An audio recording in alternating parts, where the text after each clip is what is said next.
gets to the rim, then his game really opens up. And then Alex Robinson, one of the best at the pick-and-roll game in the country. Interesting to see tonight the different schemes that Shaka Smart throws at Robinson to slow him down in the half court. So Texas comes in here. They've won 13 of the last 17 against TCU. But they haven't won here in Fort Worth since 2015. The officials, Doug Sermons, Jamie Lucky, and Tony Padilla. Jackson Hayes, the freshman for Texas, ready to jump it up against the redshirt freshman Kevin Samuel for TCU. And we're underway, and the opening tip is controlled by the Horns. This game is sold out tonight, Clay, but kind of a late arriving Los Angeles Laker type crowd. Slow getting in. This guy still getting out of work here, but this place will be lit up soon. Here's Matt Coleman penetrating.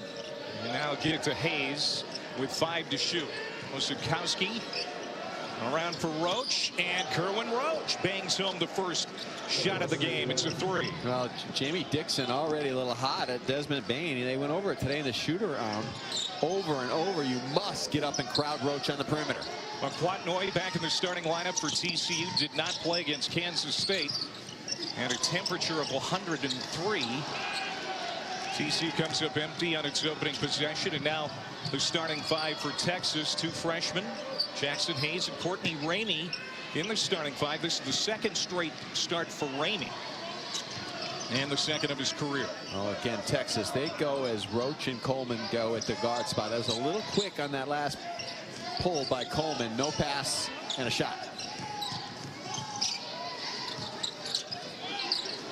Kevin Samuel battling Hayes.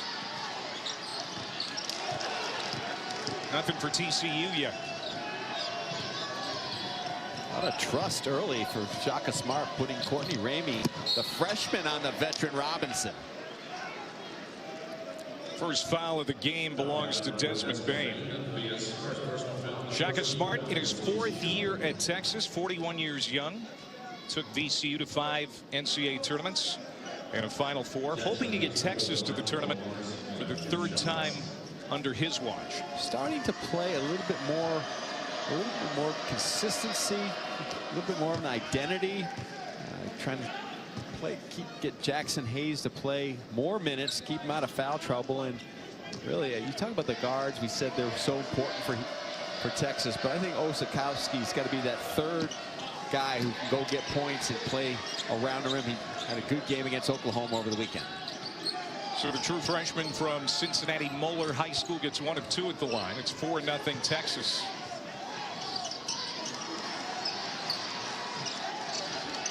There's a turnover for TCU. A sluggish start here at home.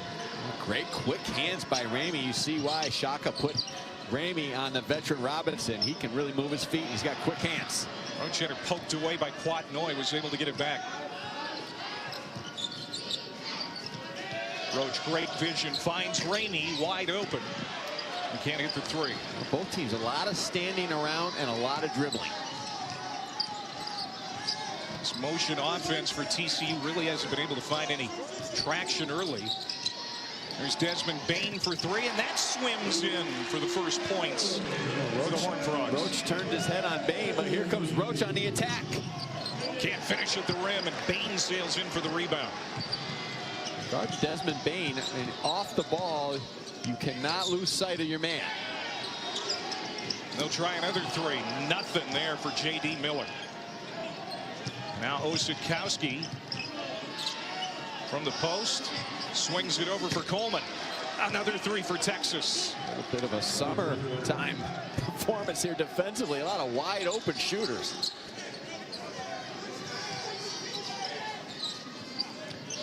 TCU 1 for 4 to start.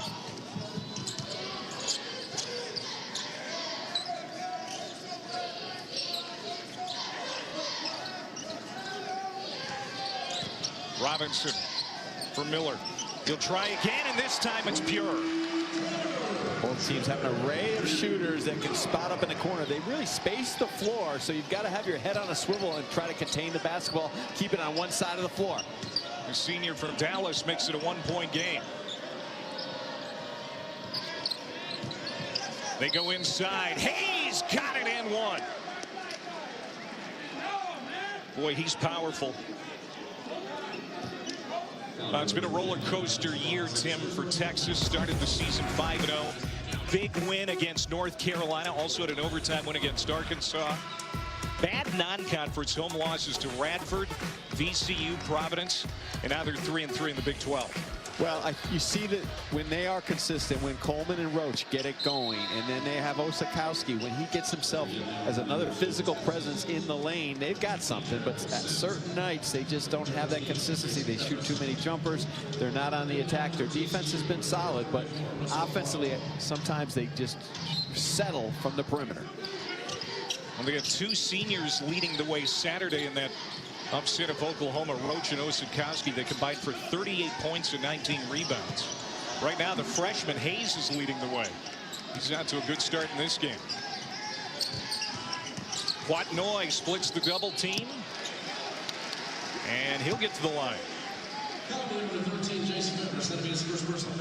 Quatnoy, you see how important he is. The ability not only to knock down shots, but just put his head down, find an angle, get to the rim, get fouled. Missed the last game against Kansas State, and you saw why TCU struggled mightily. Scored only 55 points in that game because they really rely on Noy, a real consistent player from the outside the wing and at the rim. And he averages 14 points per game. That's his first point of the night. Sophomore from Australia. Quite an Australian pipeline Jamie Dixon's got going here in Fort Worth. Lat Mayan, who's Noy's cousin, has also been picking up more and more minutes as the season has worn on. The local coaches here in the Dallas area very happy with the added direct flight Dallas to Sydney. There's some players there. Two more for Roach. That's 12-8, Texas. Noy leaning in, strong. Rebound Jericho Sims, and that's what he's been able to give Texas lately, even though he's been slumping as a scorer. Well, they don't need him to be a scorer. They need him to be a defender, a guy that can pound it on the glass. Off the Texas turnover. Noy sails in for the finger roll finish. Just too crowded in the middle of the floor. They tried to force it into Sims. That's not his game, catching the ball on the run. Osakowski wide open for three. Missed it short, and here comes Robinson on the run. Osakowski, he's better served planting himself down on that baseline. He starts falling in love with that three, and that's what happens. 26% on the season. Robinson second in the nation in assists per game, and he draws the contact.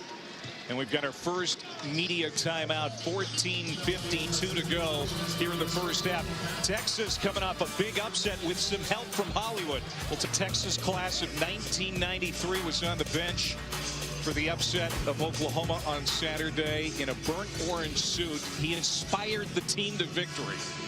Hey, that was a nice story. The only thing I would tell Matthew, if I'm giving advice as an ex-coach, he looks like he wants to be the coach. You know, he gave the little talk in the locker room. He told the team to get up, that it's okay not to wear a tie on the sideline, but the double button open, no. Oh, come on. I think that looks great. He's got to keep the top one, yes, but the second one, that's out. Nembhard driving, his first action of the night. He's fouled. You see with R.J. Nembhard, the freshman, why Jamie Dixon likes him, the ability off the bounce to elevate with the left over the top. But there was a lot of excitement at the end of the bench in that Oklahoma game. And the only other thing I would say to Shaka, my advice, and he doesn't need advice from me, but if I was coaching Texas, I'd have Tom Kite in the locker room and on my bench. You know, I like the golfing aspect. Offensive foul on Osakowski. The orange suit, he admitted he got overseas. Shaka Smart wanted to buy it off of him, but look at how involved he was in the bench. I mean, he wasn't just a bystander, not just a fan. He was involved. He was in the huddle. He was telling the guys to get up. Yeah, he's even got the coach look, the hand on the hip, you know, the serious. He plays the part. He's an actor. Exactly. But again, Tom Kite with a nice sweater and that ability to make putts under pressure. I think he's been there. Bring Tom Kite on next. Oh, great steal by Courtney Ramey. Gritty freshman from St. Louis. They find Mitru Long in the corner. And Mitru Long has been cold as of late. He didn't have any points in the Oklahoma win. Well, again, sometimes he starts settling for shots, and Texas, that becomes an epidemic at times. They have to kind of mix and match. When they are on the attack like they are right now, they're better served, and that will open up the threes. And Texas trying to capitalize off the TCU turnover. Can't do it. As we take our first look at Jamie Dixon in his third year at TCU, 13 years, 11 NCAA tournaments at Pitt, and he has turned his alma mater around. Last year was only the third NCAA tournament trip in 47 years for the Horned Frogs, and they're trying to go back to the tournament for the first time since the 52-53 seasons. This man can do one thing: win. He does it the same way here as he did it at Pittsburgh, and it's just night in, night out, very consistent. This is one of his better offensive teams he's ever had, and I think they've combined it with that good hard hat defense that he teaches and that winning attitude. Batted 12. Robinson on balance. And here comes Ramey trotting into the front court. And Hayes going to work. Forced it a little bit. Well, he forced it because they gave him the ball in a position he has no business catching the ball there on the run on a pick and roll, giving him the ball there at the foul line. He just wait till he goes down on the box or gets right in front of the rim and reposts. Big guys at 6'11". Not many can catch the ball at the foul line on the move and make it move in traffic all the way to the rim and be successful. Kevin Samuel will come back in for TCU. Redshirt freshman post player from Barbuda. And there's Desmond Bain hitting from the corner. And again, Texas wasn't ready to defend on that baseline out of bounds play. They're kind of standing straight up, not in a stance, and they were easily screened. Bain wide open on that little cross screen. 5 for Bain here early. Ramey from 3. That's strong. Trying to track down his own miss, and does. But it's in the hands of Bain. He's on the run.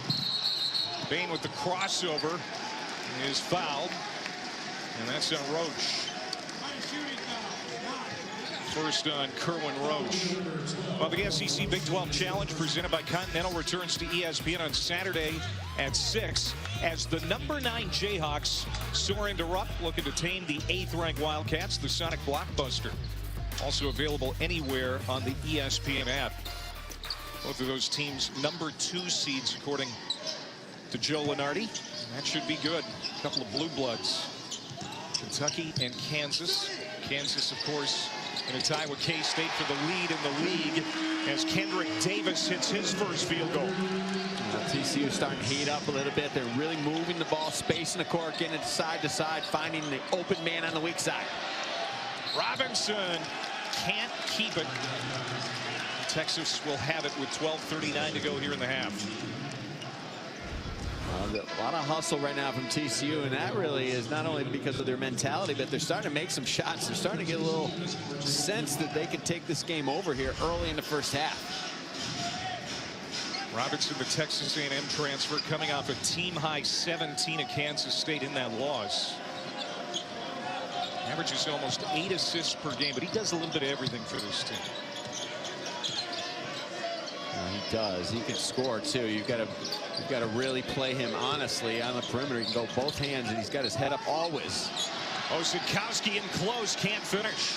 Nice pass from Hayes. That's been a little bit of an issue for Dillon over the last couple weeks. Just the ability just to finish in traffic, not taking his time.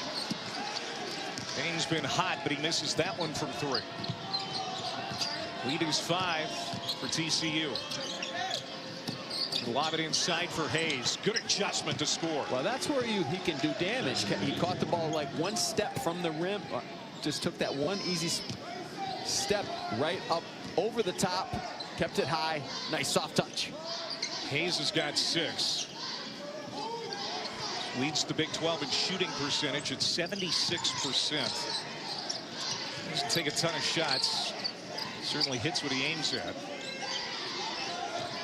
He's doing a better job on defense tonight, not getting in foul trouble because he's playing more in a stance and ready to defend, do his work early. Febres rips down that rebound. He's in the game now for Texas as we get a foul out high on Kendrick Davis. When we come back, we're going to do some bracketology. How's the Big 12 shaping up? We're going to get Tim's take. If the season were over right now, 7 teams from the Big 12 would be in the big dance, but I always want Tim's take. What do you think? Well, I think we're going to get to 8 eventually. I think Baylor's going to be the 8th team in. You know, everybody's trying to get to that magical 9-win mark. Last year, 2 teams got in with 8. 2 teams didn't get in with 8. Oklahoma, Texas were happy. Oklahoma State and Baylor were not. So I think 9 is the number. I think Baylor can definitely get there. They're starting to adjust. The loss of Tristan Clark. They got Makai Mason and Kate McClure playing well. Dean Wade has really made a huge difference, obviously, for Kansas State. Now they are back and rolling defensively, really strong, offensively doing a great job. And then, you know, Kansas, we talk about them.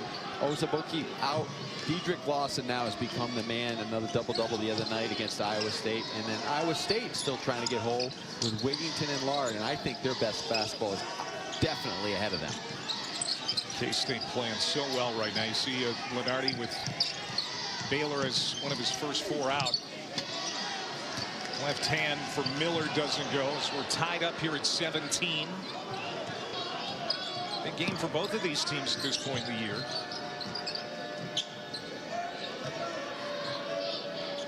Well, with the challenge over the weekend will be interesting, but no one really remembers who wins these challenge games. It's all about the head-to-head matchups. And I think that's so important, and just getting another win against a quality opponent. Obviously, the SEC is one of the top leagues, along with, I think it's the Big 12, the ACC, and the Big 10 are the best 3 this year. Collision there between Bain and Coleman. Out of bounds. It's going to stay on this end. 25 on the shot clock. TCU won 9 in a row before losing 3 of their last 4. They can get to 500 in the Big 12 with a win here tonight.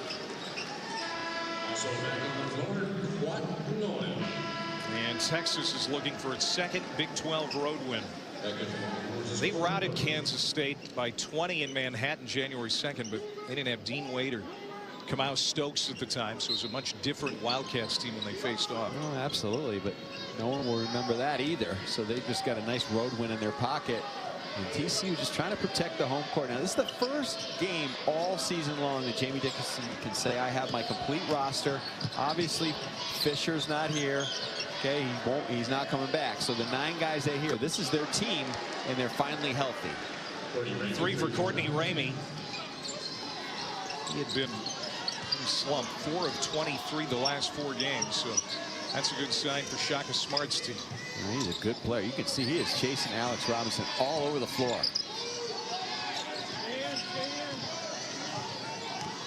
Robinson attacks. Great slam off the miss by Kevin Samuel. Now, that was caused, though, by the penetration of Robinson. Hayes came over for the shot block, and no one rotated over to protect Hayes' man on the glass. Febres with a smooth stroke, but nothing to show for it on that shot. He has been streaky for Texas. He's 7 of 9 from 3 at Kansas State, but he's had some quiet games, too. Chase Febres, the sophomore from Houston. Osakowski off the TCU miss. Texas with a 1-point lead. Ramey, good drive out to Roach. Got it. And a timeout called by Jamie Dixon. Good first half for Kerwin Roach. He's got 8 points to lead Texas. We're going to take a 30-second timeout. Back in Fort Worth in a minute.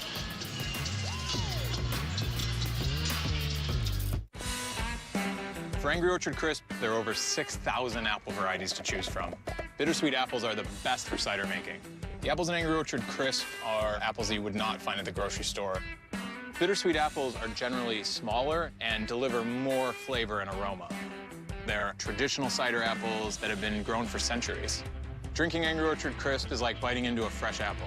To get that fresh apple taste, we only use the highest quality bittersweet apples in the world. So the lead is 4 for Texas, and Jamie Dixon needed a timeout. Well, he did, but his team offensively still is doing a pretty good job. But he's not happy with their defense. But on the other end of the floor, here's what Alex Robinson does.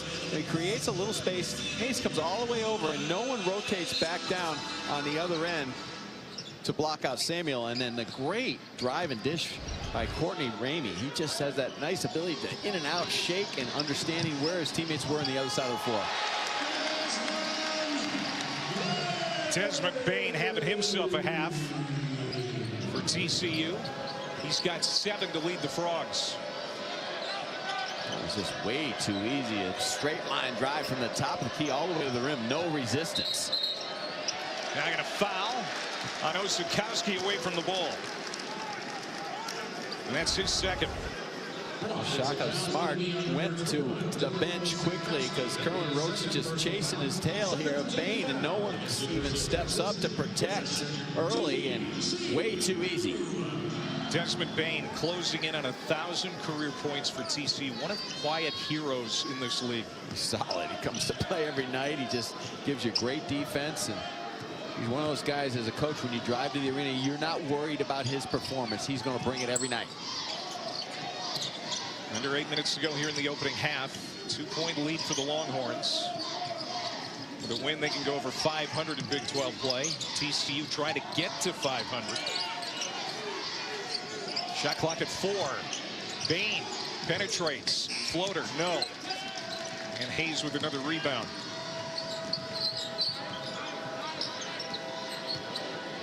Here's Ramey attacking again. Trying to get it in the corner for Hepa. And it's knocked out of bounds. And we're going to step aside another quick timeout with 7:27 to go here in the opening half. TC Big 12 Challenge, and this is the icing on the cake. Kansas and Kentucky. There's no doubt about it. And obviously, Kansas has adjusted their game now with the injury to Azubuike. And Kentucky, 5 in a row. They lost the first league game, and just doing a tremendous job as always, peaking at the right time. Kelvin Johnson, just an outstanding guard for Cal, and yeah, Cal's teams always come together this time of year. He just pushes the right buttons for these young kids. A lob from Roach, missed the target. Hayes. Here comes TCU. Miller for 3, in and out. Noy collides with Hepa, going in for the rebound, and we get a foul. It's Kamaka Hepa with his first, the freshman from Barrow, Alaska. That's kind of a tough play for Hepa. He was just standing there, and Noy just kind of barreled into him. It just looked like Hepa stepped into his path, but just a collision of 2 bigs down low. 4 points for Quat Noy. He's got a 1-and-1 here. 82% foul shooter, but he misses. So it's 2-point game for Texas. There's Hayes going in for the 2-hand slam. That's where you give Jackson Hayes the ball, right at the rim where he can elevate and push it through. What a story Jackson Hayes is. He has grown 11 inches in the last 4 years. He was very under the radar as a junior in high school, and now he could be another Texas one-and-done. Shot clock at 5 for TCU. Bain from the free throw line. No, and there's another rebound for Hayes. That's a good job by Texas defense, just making Bain put it on the floor. You've got to crowd him and make him shoot difficult twos.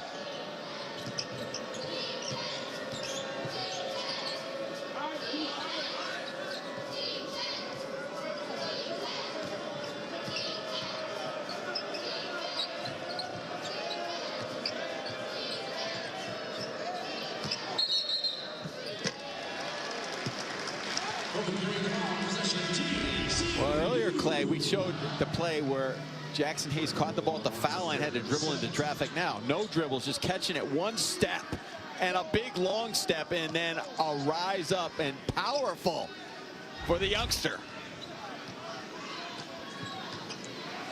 He's going to get a breather. You think of the one-and-done guys that Shaka Smart has had here the last couple of years. That's part of the problem, Tim, that has plagued Texas. It's hard to be consistent when you're losing guys to the NBA. There's a 3 that goes in for Noy. Well, that's not usually a problem like if you're Duke, because you know these guys are leaving. But the problem is they didn't know Jared Allen was leaving. They might have known Mo Bamba was, but so then it's hard to recruit behind it. But they've been able to bring in another big every year. But the problem is they just had other stuff going on. The tough situation with Andrew Jones, but Shaka's been able to hold the ship together. And again, a good solid team. Texas with its first offensive rebound, not trying to capitalize. Sims, TCU fans wanted the charge, didn't get it. And that probably was a charge. Again, they gave their the ball too far out on the perimeter. You don't want Sims or Hayes trying to dribble the ball from the foul line, but that time they got away with it. Promising sophomore from Minnesota with his first 2. He's only had 6 points since the start of Big 12 play. That's an offensive foul that goes against Robinson, and listen to the boos cascade down here at Schulmeyer Arena. Well, this is what you have to do. You have to try to take away the left hand of Alex Robinson. Easier said than done, and just a little push. Oh, I don't know. Actually, I do know. I wouldn't like that call either. So Robinson has to sit down with 2 fouls. That's a big foul in this game. 4:30 to go here in the first half.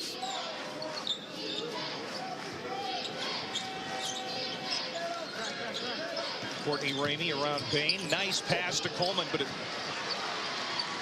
wasn't handled. Bain flips it to Noy for 3. Miller with the stick back. Great job by TCU pushing the pace, getting a quick shot up before Texas got organized, and they paid for it because they never got their blockouts on the weak side set. J.D. Miller, senior from Dallas. All of his numbers are up this year. You see Miller just flying down the middle of the floor. Everyone's looking at the basketball. The shot goes up. No one tags Miller, and unrelented to the rim.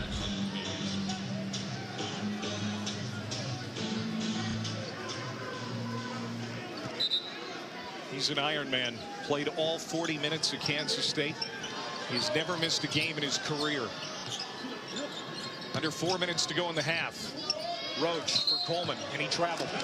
Turnover, Texas. And we've got a timeout again here in Fort Worth.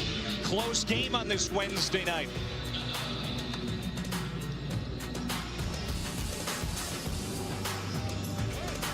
ESPN's exclusive presentation of college basketball is brought to you by State Farm. Talk to an agent today at 800-STATE-FARM. This happens all the time. Late arriving crowd. Well, the seats have filled in now here in Fort Worth. TCU trying to win its 7th straight at home in Big 12 play. Well, both teams shooting the ball very, very well, but both teams getting after it defensively. The guards are doing a nice job, though, of attacking the gaps, getting the ball from one side of the floor to the other quickly because of great floor spacing. 3-point shooting has been good for both teams. Texas 5 of 11, TCU 4 of 9. Here's Davis trying to float it over the top of Hayes. Can't do it. He is 6'11" with a 7'4" wingspan. And you see the timing as well. He just springs up there. And a lot of people in the program at Texas thinks that maybe he hasn't even stopped growing. And we know the story, 6'1" to 6'11" from freshman year to now of high school. But Jackson Hayes is playing excellent tonight. There's another one. Miller can't finish. Noy puts it back. Off the 9th Texas turnover, TCU takes the lead. TCU has not played their best game so far, and give Texas a lot of credit for that, but they're staying at it because they're getting out transition and with that second effort on the glass.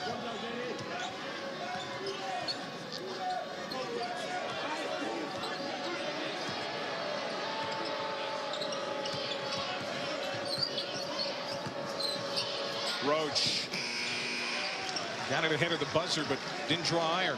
Good defensive effort by TCU, just clogging the middle.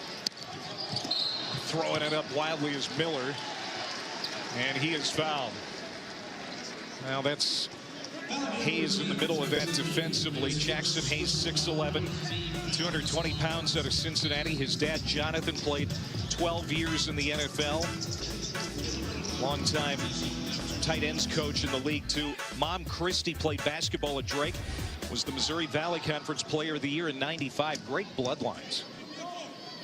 Just every game you see a little bit more improvement from Jackson Hayes, and the thing they've been working on is defensively, and you see it today. He's doing a better job staying low, staying in a stance, because sometimes he gets too straight up because he's such a good athlete, has great instincts, but when you're straight up, you're going to get yourself in foul trouble, and tonight he's playing low and then elevating and playing high. TCU able to get it back, but they throw it into Ramey's hands.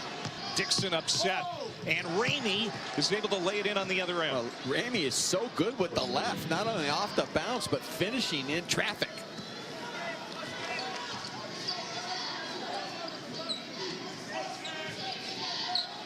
Ramey from St. Louis, originally committed to Rick Pitino at Louisville. You like his quickness. See it on full display there. Trying to break the tie, Quatnoy. Nice rebound. Samuel. Davis, good shot fake. And he gets the close-in jumper. Kevin Samuel, we've talked a lot about Hayes. That time he just drove Hayes right under the rim. Hayes tried to block him out, but he just didn't have the power to hold the ground. 5 points for Davis, who has been a solid spark off the bench as a freshman for Jamie Dixon. And the offensive rebounding has been dominated by TCU here in the first half. A lot of time on the shot clock. Febres settles for a three. Nothing to show for it. That's Febres. That's his game. He'll knock shots in, and then he'll go cold for a while. He's been very inconsistent shooting the basketball. Davis needed help. Couldn't find anybody on the other side of the lane. Now Roach a little out of control again. And now Noy ahead of the pack. And he's fouled hard by Febres. Just a bad decision by Roach. First he carried the ball, then he just kept dribbling right into traffic with his head down, turned it over. Watch Kerwin Roach. You know, he's not a veteran move here. You've got to settle in. Against a good defense here, he just drives himself right into three defenders. There's nowhere to go. Take advantage.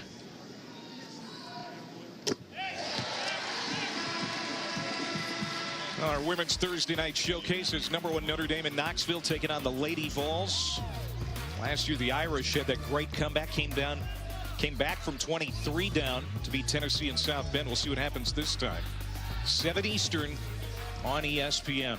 It's kind of weird not seeing UConn #1. I know it. I think Gino will play the same card that Tom Brady's playing. You know, we're the underdog, you know. And worked for Brady. Yeah. Still working for Brady.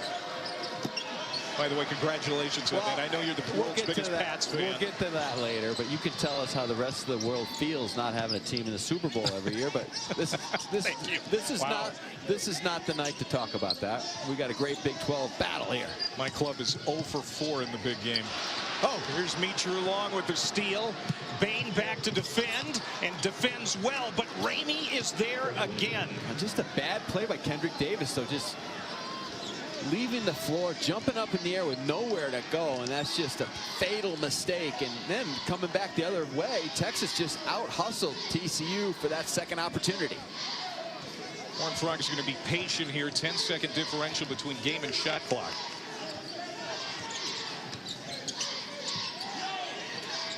Noy with 5 to shoot. Here's Davis for 3. No, what a follow by Quatnoy. Good night. Timeout Texas with 9.6 to go in the half.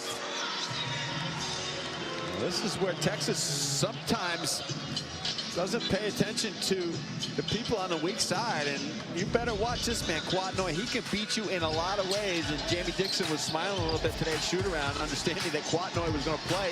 Didn't play in the last game, and they scored 55 points, season low, and you see why they like him here. He can do a lot of different things, off the bounce, shoot, pop from the corner, from the wing, and then attack in transition. Stay with it, the second opportunity, the long arms, the soft touch from the perimeter, and that ability from the weak side to elevate. And they average almost 79 points per game, first in the Big 12. And this team is whole right now, as you mentioned, Tim. Kwatnoy, a big piece of this team, and he didn't feel very good the other night. 103-degree temperature, and that's why he missed the K-State game. Well, usually a few days later, you're still feeling the effects. You're out there, you're feeling better, but you're a little weak. But he looks springy, alert, and ready. That's the first on R.J. Nembhard. And they've got one more foul to give. 7.3 seconds to go here. Texas will inbound again. It's Mitru Long. Has a poke from behind by Miller. Miller thought that was clean. So you look at Kwatnoy and you look at Texas. Texas had just a lot of good players, very good guards. They have the really good bigs, but they don't have a guy like Noy. I think that's what they're missing. They're missing that kind of that wing forward that could create matchup problems on the outside and inside. Coleman, no. Noy, the rebound, and 1.5 for Kwatnoy. 13 points, 7 rebounds, as TCU has a 4-point lead at the half. After the break, we'll go to the studio for the college basketball halftime report.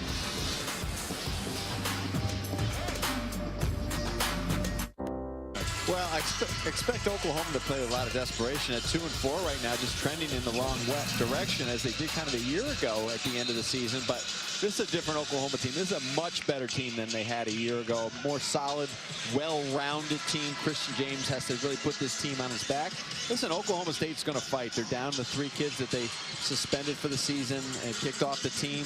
But Mike Boynton's team, we saw it in Ames last weekend. They're going to battle. They're going to play hard defense. And as any rivalry game will show, pretty much everything's out the window. And whatever you think is going to happen most likely won't. This is a meat grinder of a schedule in the Big 12. Night in and night out. Another good one here in the Big 12. Texas down 4 to TCU. Horned Frogs control the second half possession to start. And it's J.D. Miller leaning in. He had 6 in the first half. Great job by Miller. Just carved out space right in the middle of the lane and just caved in Osakowski. He didn't present any resistance. So the lead is 6 now for TCU. Matches their biggest lead of the night. They work it inside. Jackson Hayes, the freshman, spits it back out for Osakowski with 5 to shoot. He drives into the lane. Triple team, left it short. And Noy skies in for another rebound. Real good defense by TCU. Texas needs much more movement without the basketball. Very stationary. Robinson in foul trouble in the first half. Misses the 3. Long rebound. Kept in the front court. Bain, the floater with the right hand. Jamie didn't like that shot at all. Just on the reset, just did not get organized and run good offense. Coleman makes up his mind, drives, kicks, and the 3 swishes in for Courtney Ramey, his second triple. Not happy again, Jamie Dixon, with the guarding of the basketball. Texas getting anything they want on dribble penetration into the lane and then kicking to that open man in the corner.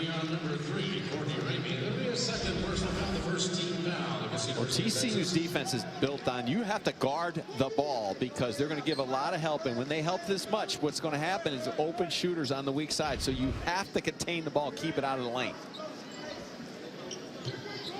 So that basket for Texas ends another long drought. They've had several here tonight.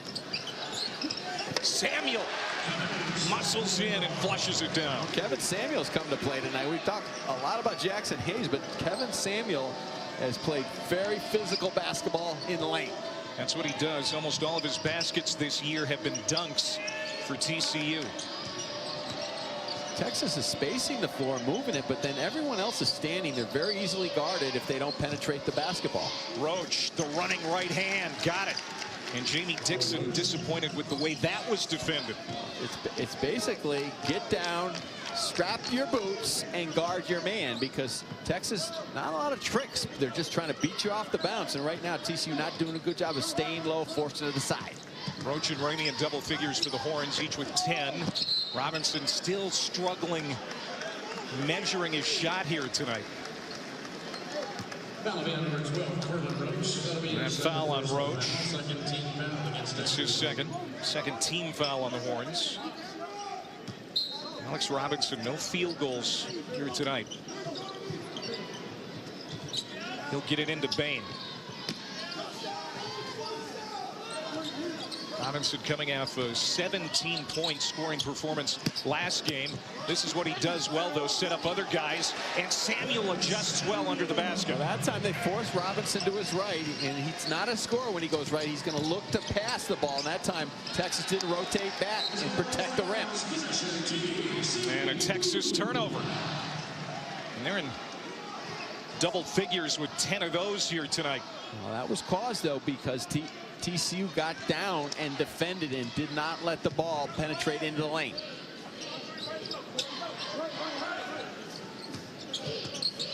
Robinson, another great assist to Samuel. Now you let him get to that left, and that's where he's real dangerous. He feels comfortable attacking.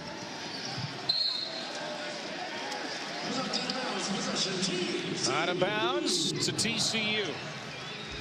Boy, this is what Robinson does so well. He's so crafty. He just takes his time. No wasted effort. And you see the head? Always has his head up, looking to find the open man as he draws the defense. Closing in on the all-time record for assists at TCU, Alex Robinson. Timeout. And certainly the guy that can inspire him is Andrew Jones.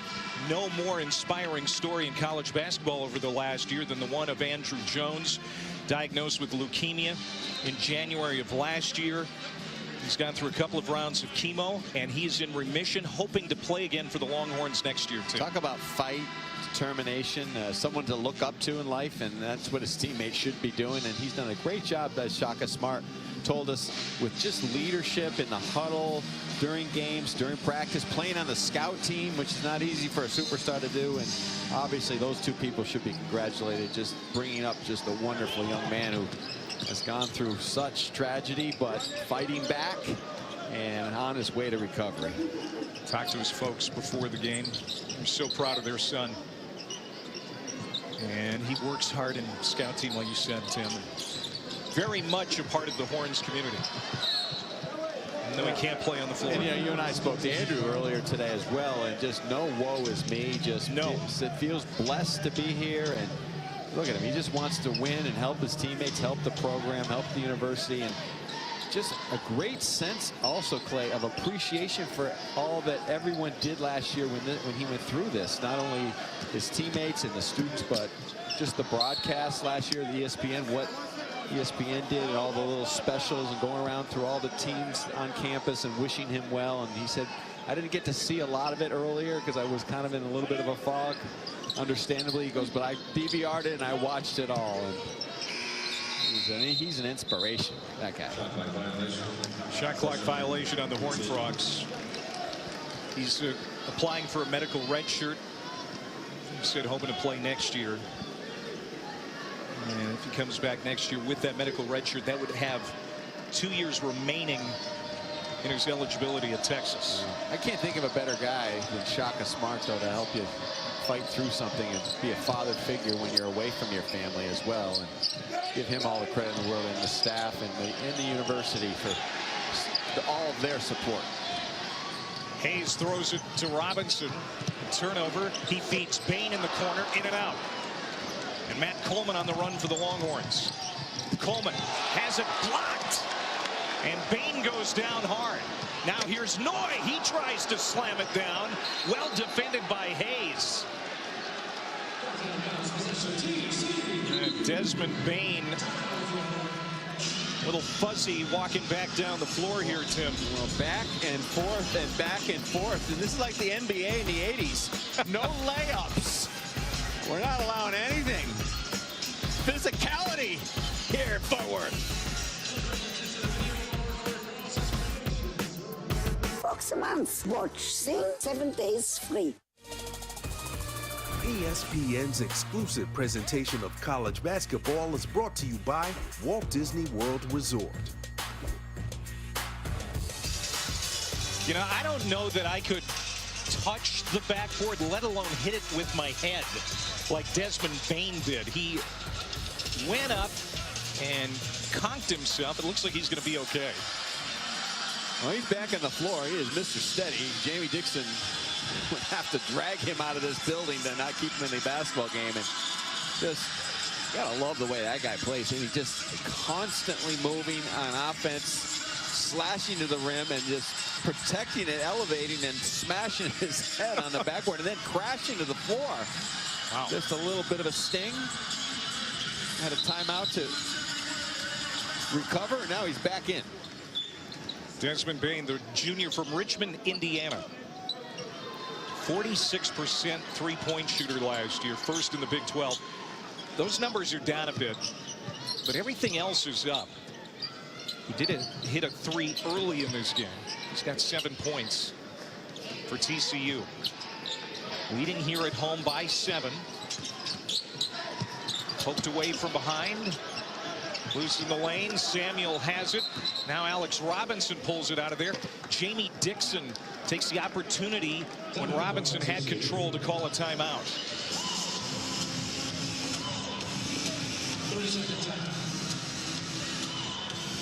Well, James Harden's historic 30-point scoring streak is now at 20 games. He looks to keep it rolling when the Rockets square off against Kawhi and the Raptors on NBA Friday. Coverage begins with NBA Countdown at 7 Eastern on ESPN and the ESPN app. That's supposing it's not broken tonight, because he's going for 21 tonight at the New York Knicks. I think that will be assumed that he'll get 40, maybe 50. The Knicks, they're in a rebuild again.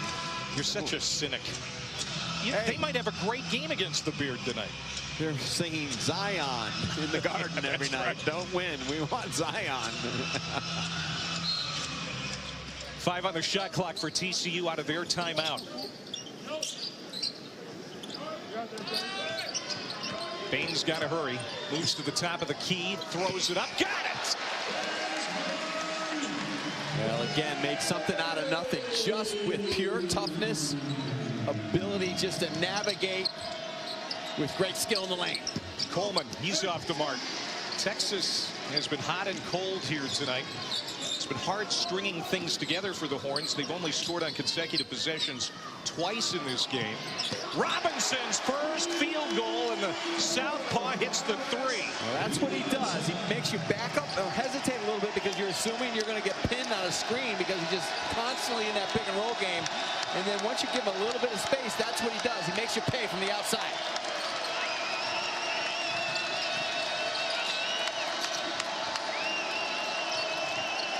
Knocked away. Texas really flat on offense, just standing around loose with the basketball. And now another open 3. They're just crushing Texas on the glass. And they'll set it up. Texas on a 4-minute scoring drought again. That's deflected and right into the hands of Osakowski. Here comes Texas down a dozen. They need this from Roach. Missed badly. Well, again, a quick settle by Roach. He's got to attack, put a little pressure on the backside of that defense for TCU. Matt Coleman with the blocking foul. That's his second personal. Alex Robinson turned it over on that last possession because he kind of picked up his dribble before he really knew where to go with it. And looks a little bit gassed out there. The game is going up and down right now, a fast pace, and Texas doing a pretty good job on him. But offensively right now, Texas, they seem a little lost. They're not getting any movement, kind of standing around, and their passes are real loose. Jackson Hayes had 8 points in the first half for Texas. He's back into the game now for the Horns. Horns have not received much from their bench here tonight, just 2 points. Bain leaning back, no.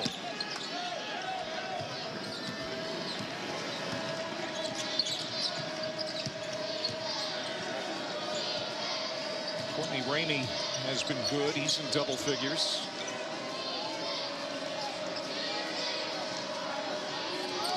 Elijah Mitru long. Now Ramey. Osakowski got the miss and slams it down with authority. Well, that was caused by Ramey just kind of forced his way into the lane, got to the rim, kind of forced the shot, but when the help came over, no one rotated on the backside. Osakowski was wide open for the putback. Boy, they needed points. It was about 4.5 minutes without scoring for Texas. Back to a 10-point game.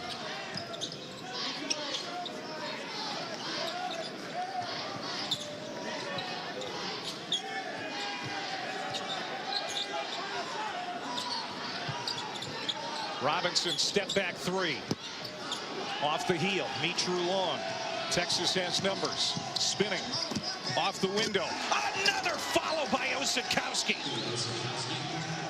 Now Texas back-to-back, that time in transition, just beat TCU down the floor. TCU never got organized and slowed the basketball down. Just a little bit too happy with their lead now. They took their foot off the pedal. Osakowski leaner than he was a year ago. 6'9", 250.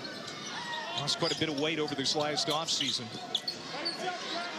TCU dumps it inside to the freshman from Barbuda. Hayes giving him all kinds of trouble. Noy had a good look and couldn't hit it. Well, good job by though Jackson Hayes, just holding his ground on the inside, not fouling on the inside. With Samuel tried to put a move on at the rim. Hayes sets the pick, rolls to the hoop. Mitru Long couldn't find him. Ramey had his pass deflected. Febres bails it out. Shot clock under 10. Mitru Long, long two. Got it. Now they're going to give him 3.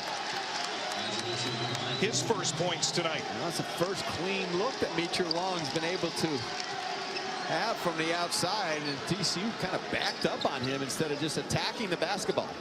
So now a 7-0 run, and Jamie Dixon wants to analyze things here as the game is tightened up. It's now a 5-point lead for the Frogs. Well, Dylan Osakowski at times stands around on the perimeter, but at 250 pounds and power and big shoulders, get down low and do this.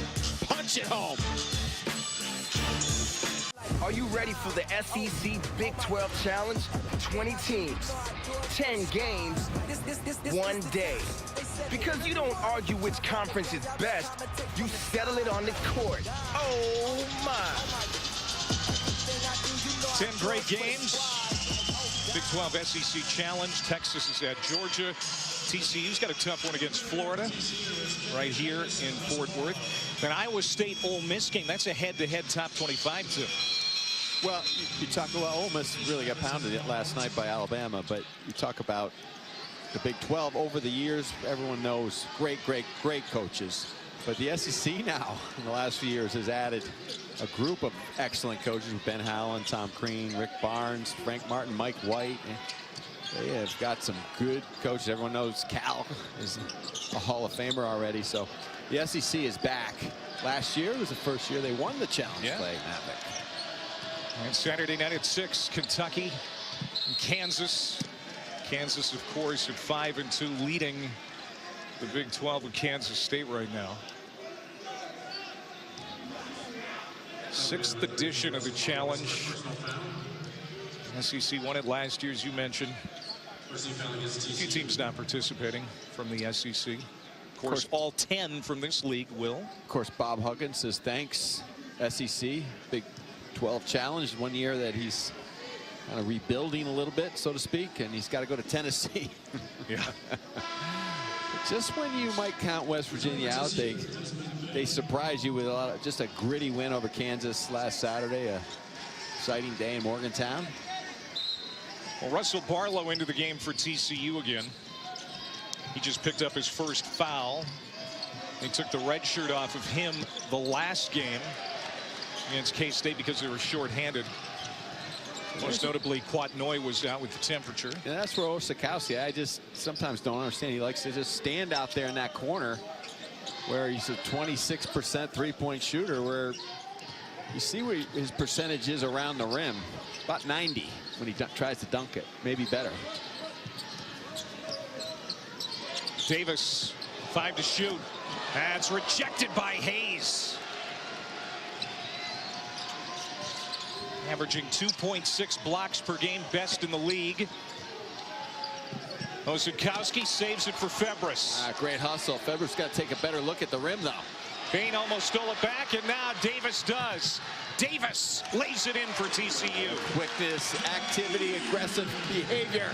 TCU. Off balance, Febres got it to roll in. He needed that. Texas needed that. No blood, no foul again. A lot of car crashes at the rim tonight with no whistle. First points for Febres tonight.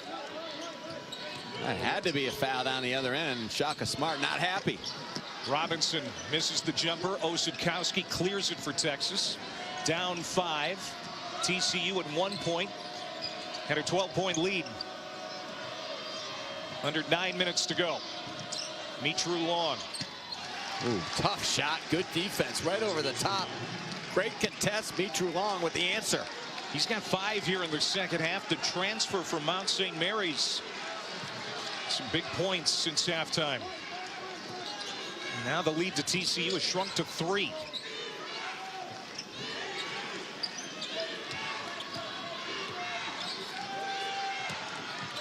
Bain driving. And Febres can't believe he was called for that foul. Goodness. That's his 3rd. Shaka says my man gets just hit and knocked to the floor on one end, and then Febres just moving his feet. He's got great legal guarding position. And here I think Bain creates the contact with the elbow first, and then straight up Febres. That's a bad call. First trip to the line tonight for Desmond Bain, who's an 86% foul shooter. I mean, I don't know how you let the offensive player clear out with the elbow to create the space. Then he jumps into the defender who has legal guarding position, and you call the foul on the defender. It's an offensive game. Not just college basketball, but the NFL, as you know. The official's standing right there, so no one has a better angle than him on the call. But sometimes you wonder what these guys are thinking. It's all about the offense these days, Timmy. Tough to be a defensive coordinator, tough to be a defensive player in anything. You can't even be a defensive driver anymore. Freedom of movement, I guess that's what it's supposed to be. But here now, Osakowski, there's where you belong.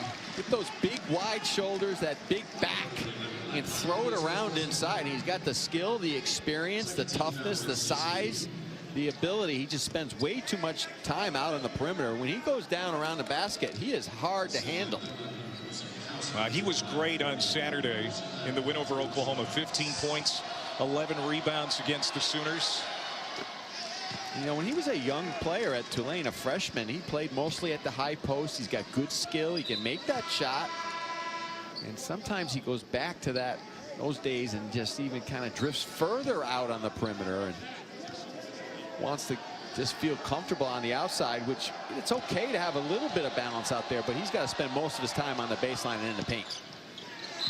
Did the fans bring big cardboard cutouts of you to games at Providence back in the day, Timmy? I don't recall. I look forward, not back. Some pretty good moments. Usually when we played Pittsburgh, they brought bobbleheads or what do they call it, of Jamie Dixon? Yeah, bobblehead. The bobbleheads of Jamie, yeah. Oh, you mean the big head cutouts? The big head, yes. Oh, okay, got it, the big head. Fat head, thank you. Noy had it blocked by Hayes, but he was able to get his own miss. Wow. The realization that TCU doesn't score very easily without Kwatnoy in the game. Jamie Dixon saw that, got him back in the game, and suddenly the drought is over. Those are the first points for Noy here since halftime. Davis keeps it alive. Mayan into the game for TCU, the cousin of Kwatnoy. You see the difference. Obviously, Alex Robinson at the point or Kendrick Davis, they're just a little bit frantic with Davis at running the show. Samuel just forcing his way in, but he slams it off the side of the backboard. Good job by Jackson Hayes. First, he kind of put his arms straight out, but then he went straight up and didn't foul on the inside on Samuel. Ramey kind of babied it at the rim. Here's Bain driving on the baseline, looking for the reverse, and he's fouled. That's on Hayes. That's his second. Peace, player. I see your hair growing already. ESPN's exclusive presentation of college basketball is brought to you by Phillips 66, proud sponsor of Big 12 basketball, and Papa John's, 2 medium, 1 topping pizzas, just $6 each. Well, TCU leads it by 5 here in Fort Worth. Texas has trailed by as many as 12 here in the second half, but they've started to grease the skids a little bit. Quat Noy 1 rebound away from his first career double-double for TCU. Well, give Texas a lot of credit, though. They looked like they were dead in the water. Their offense was very stagnant. They were loose with the basketball. They were taking quick shots. They were getting beat up on the glass and in the paint, and all of a sudden they just came to life. They pushed the ball up the floor. They got out in transition, and Mitru Long has done a nice job of attacking with Coleman on the outside, and TCU at times has had some difficulty containing the quickness of the guards of Texas and their dribble penetration. And lead back to 7 as Miller's going to check back in for the Frogs.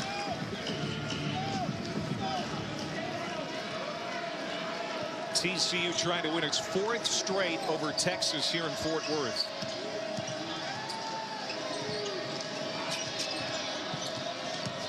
Snoop Roach has been quiet here in the second half, lays that one in. Real good offense by Texas. Moved the ball from side to side, had a little false motion going on the weak side, and then Roach coming off that dribble handoff just turned the corner, got all the way to the rim. He's a guy who can take over a game. Well, he's got to do it, though. He's got to, when he stands around, just tries to play one-on-one basketball, that's when he's ineffective. But when he moves without the ball, then attacks, that's where he's dangerous. He had 23 against the Sooners on Saturday. There's Noy again. Left it short. Under 6 minutes to go. Roach rises up. You bet. Well, that's what his game is when he attacks, that'll loosen up the defense. Then you have to plan for the drive. You take a little bit of room and step off him. Don't contest. Don't get up on his shoe tops. He rise up at 6'4" and knock it in. Bain. Noy with the rebound. He's got the double-double. Miller is fouled going up. Well, you'll see the balance of Kerwin Roach when he comes off moving without the basketball, a little dribble handoff, then comes off that screen and just turns the corner, and he just is explosive and long and athletic. You see, they back away. They had to play that ball screen because on the previous possession he attacked. They took a step back and he made him pay. Shaka Smart calls Kerwin Roach a warrior. He has over 1,100 career points, 114 career games, 78 career starts. He and Coleman get going together, and then Elijah Mitru Long is that third guard that can attack along with Ramey. They've got a lot of quickness that's hard to handle on the offensive end. Lead back to 4 for TCU. Texas works the perimeter. Sims sets the screen, and now Roach throws it up. Left it short. Sims goes up, and he's going to get a couple of 15-footers.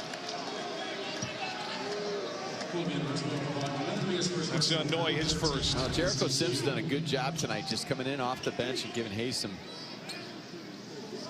rest. He's needed it. Looks like there was a reach-in slap, but again, Roach created that because the dribble penetration forced the help to come over and allowed Sims that backside offensive rebound. Texas has been great at the line the last few games. In fact, 81% over the last 4. They hit 20 of 25 against Oklahoma. It's kind of cat and mouse right now, Clay. The quickness of Texas, very hard to defend because they're playing them with the 4 guards, basically. Down the other end, they're getting beat up on the glass because they're so small. So not only does Sims miss both foul shots, but Febres picks up his 4th foul. Now, Shaka Smart just discouraged and disappointed. Didn't love the call, but you don't get the rebound. You got to run back and get your defense set. You can't put yourself in that type of situation, especially when you have 3. Febres and Sims are going to sit down. Hayes and Osakowski come back in for the Horns.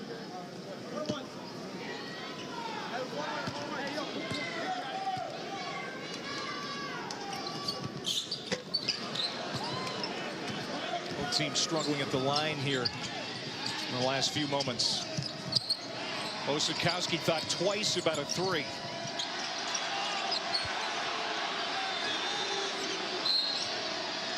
And a reaching foul on Robinson. And now he's got three.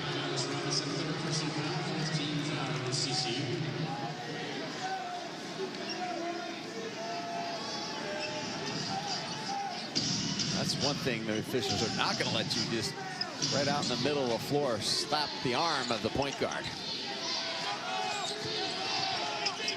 Another big possession for Texas. Good matchup here. Kwatnoy now at 6'7", guarding Roach out on the perimeter. Roach attacks Noy, falls back, hits Coleman in the corner. In and out. And Noy has another rebound. 15 points, 11 boards, his first career double-double. Reverse! Bain for TCU. Great defense, even better offense. The acrobatic, strong, tough, hard-nosed Desmond Bain.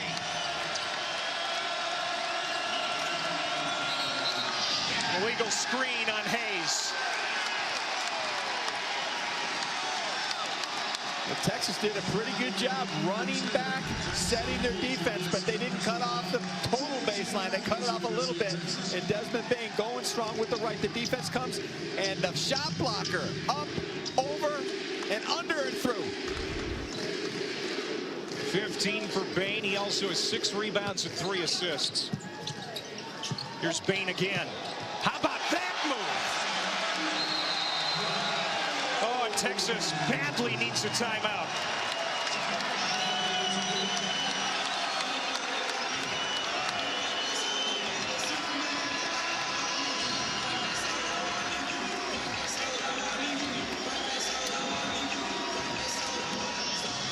Sooners won the first matchup down in Norman.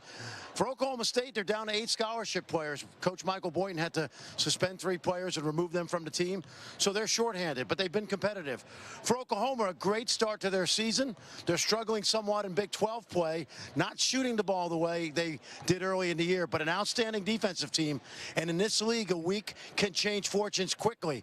Both teams have 2-game losing streaks. Someone's getting off that schneid tonight. 2 of our favorite people, Fran Fraschilla, Mark Neely, coming up as soon as we're done here in Fort Worth for Bedlam basketball version. You know, as much as we watch the Big 12 every night, there's got to be 2 of those guys because he looks too good, Fran. Because I saw him in Lawrence Monday. I'm following him. He's everywhere. Last night in Manhattan, tonight in Stillwater. He doesn't take a night off. Hopefully the lovely Meg Rochella is with him on this trip. I don't want to leave her alone too long. She'll be lonely for some hoops. TCU trying to hold on against their rival Texas and get back to 500 in the Big 12. Texas got within 2, but now TCU's got on a 6-0 run. Febres from the free throw line got the bounce. Excellent timeout by Shaka Smart. Not happy with some of the calls. Got his team reorganized. Came out with a good set. Febres took his time. Got penetrated into the middle of the floor. A little jump shot fake. Nice touch. Now press. Samuel able to make the catch. Robinson with a baseball pass, too tall for Bain. Turnover TCU. Uncharacteristic tonight. Alex Robinson forcing the issue, sometimes dribbling into traffic with his head down at times, but that time not being patient against the pressure. 12 turnovers now for TCU. Febres for 3. He's getting hot. Getting hot, back into pressure. Let's see how TCU handles it. Only got one real guard, Bain being the other one. Robinson doing a better job that time, taking his time, attacking the gaps. Horned Frogs by 3. Under 2:40 to go.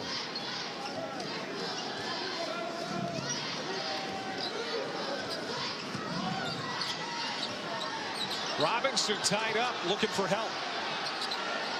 Finds it on the back door for Bain. Shot clock violation. Great job by Texas defensively. Well, not only a great job by Texas defensively, they set the pressure, they got back, they made them take a lot of time off the clock attacking the press, but TCU kind of just took their time. They were hesitant.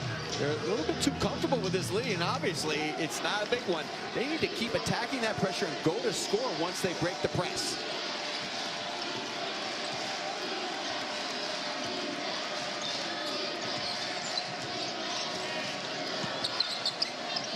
Roach kicks it to the corner.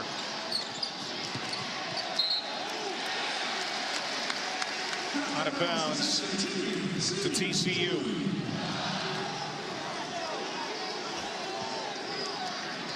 Here comes that full court press again by Texas. TCU's got to be careful. That time Noyd almost walked with the basketball. He is on a dead spot down there on the baseline. He cannot move. He can take one step either way. Jamie Lucky will probably remind him, but they've got to keep an eye on that. This pressure is bothering TCU. The other problem Texas has is doing a good job of driving and kicking to the corner, but they're kicking it to 32% shooters. First Coleman and now Ramey. They're both 32% from the three-point line. They're getting open shots, but not great shooters.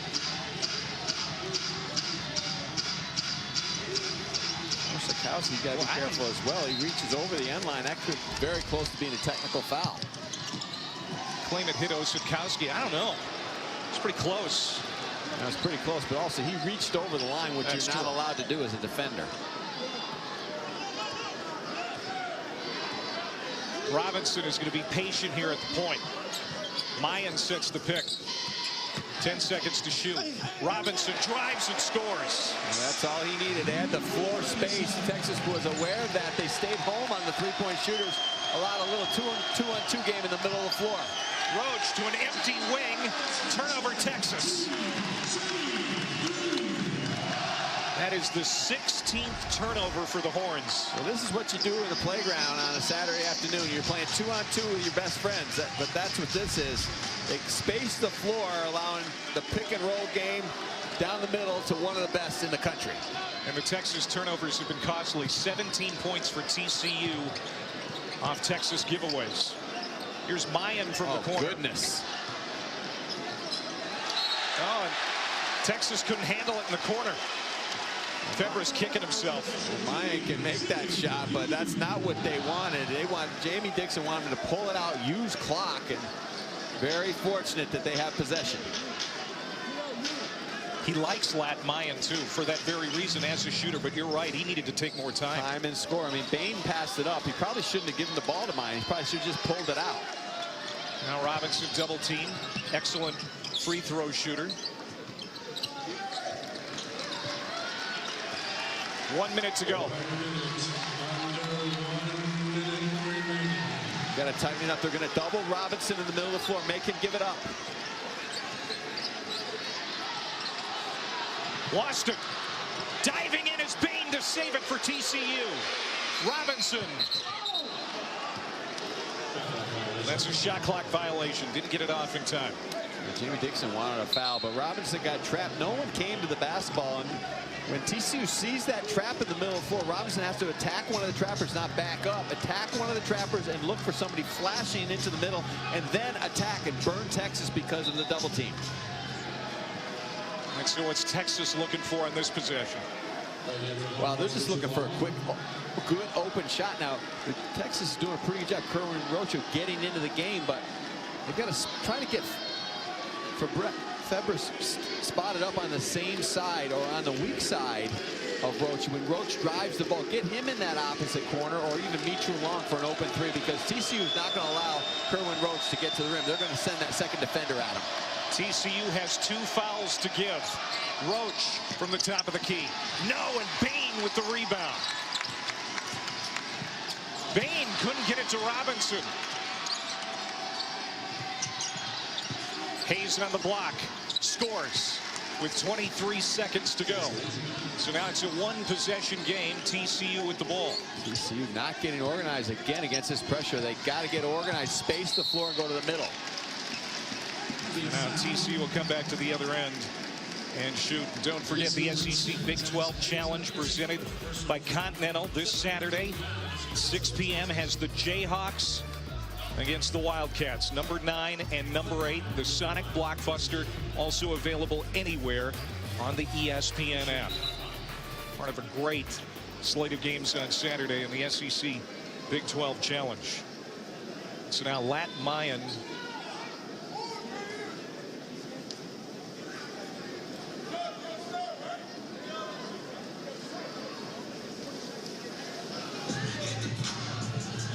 get a timeout here. I think Alex Robbins got a little blood on his jersey. They're going to give him the 20 seconds to get the blood off, and gives both coaches a time to reorganize here and figure out what they want to do. And obviously Texas is going to have a couple different options depending on the made or missed free throws, but they just got to take their time and just keep attacking the rim, because I think TCU, with the 2 fouls to give, they're going to be aggressive. So just kind of push the ball down their throats and try to draw that second defender and look for the open 3 on the driving kick. Mayan 83% at the line on the year. First trip to the line tonight. I like Ramey with the ball for Texas. Let him attack and try to find Roach. Can't make it a 2-possession game.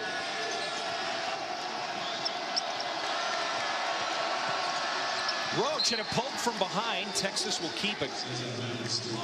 12 seconds on the clock. Well, you see the whole house coming to Kerwin Roach. They're not going to let him attack. And again, that's why I would give the ball to Courtney Ramey.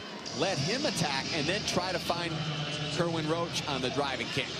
So Texas out of timeouts now. Obviously you're down 3.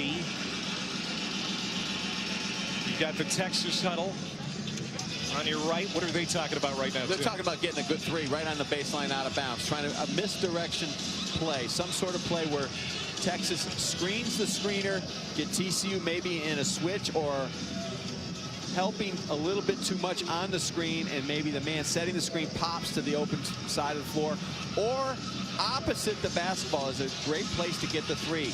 Kind of a misdirection on ball side and set a screen on the weak side for Kerwin Roach away from the ball. Sometimes you can get the defense sucked in on the ball side and turning into the ball and losing that man on the weak side. Well, don't forget Sports Center tonight following Nuggets Jazz, and after the buzzer with Stan and Neal, they're going to have Rockets Knicks highlights. James Harden, of course, trying to extend that streak of 30-point games. Plus the Raptors' tough week continues in Indiana. Don't forget they face the Rockets on the road Friday. And new #1 team in the country, Tennessee, taking on Vandy, and Vandy giving them all they can handle here tonight. It's a close one late. Sports Center, 1 a.m. on ESPN and the ESPN app. Of course, former Texas coach Rick Barnes has the Volunteers at the top of college basketball right now. Texas down 3 with 12.8 left. Well, Jamie's got all his length in the basketball game. And one thing he's going to do, he's going to Guadagno's guarding the ball. He is going to protect not only the basketball, but he's going to protect the rim. See, he's angling the basketball with those long arms. They get it into Ramey. Febres fouled, and TCU with fouls to give. Nothing hurt there. 9.4 seconds to go. Well, obviously, they're going to keep fouling, not only to give the fouls, but also to keep Texas away from the three-point line and maybe put them on the line even when they go over the limit.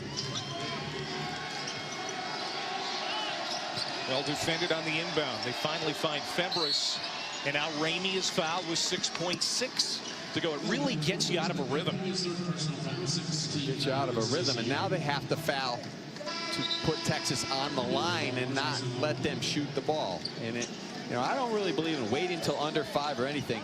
Foul right away. Don't mess around. Mitru Long throws up a 3 off the top of the backboard.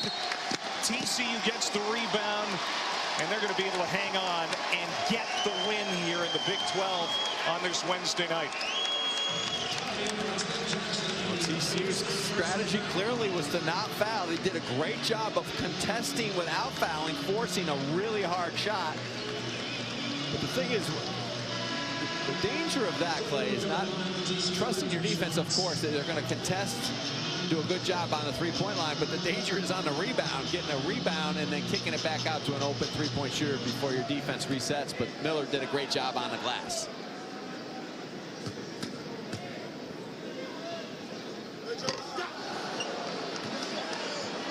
Miller just needs one of the two, and he misses the first.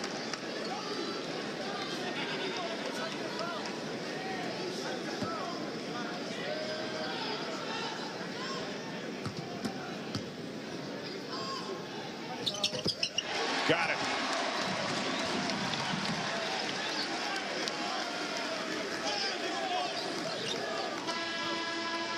(65-61) TCU with their 7th straight home conference win.